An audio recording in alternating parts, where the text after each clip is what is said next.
Yan po, no? Hindi po namin inaapakan yung religion po ninyo, yung inaaniban ninyo. Talatayan namin, ito pong mga larawan ito, mga lutusan ito, ay wala po silang kapangyarihan o kakayanan para po magligtas ng tao, no? Kasi meron pong nakasulat sa Biblia na sinasabi, meron daw po silang mga mata, pero hindi nakakakita, merong tenga, pero hindi nakakarinig, may ilong, hindi nakakaamoy, may mga paa, pero hindi naihahakbang. So ang sabi, itong mga ganito raw po, ayon sa Biblia, ay walang magagawang mabuti at wala rin pong magagawang masama para po sa atin.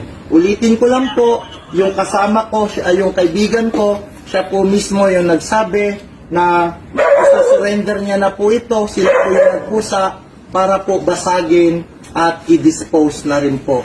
Kasi po, sila po ay nabuksan na at naunawaan po nila kung ano po ang nakasulat sa Biblia. So, yun lamang po at tingnan nyo po,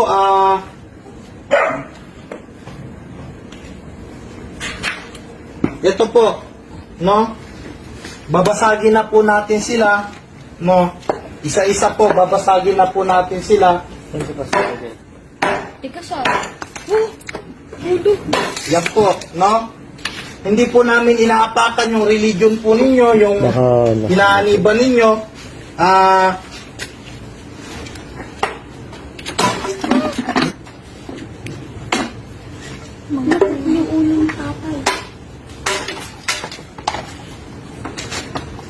Yan po.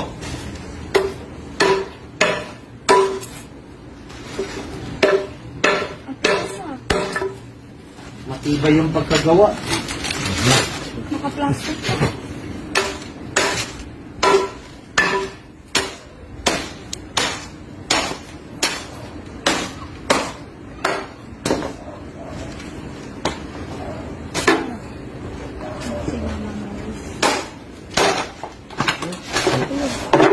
Ano lang pala tapos to?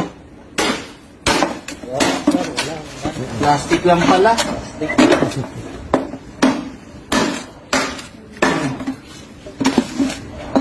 Magkano kaya to?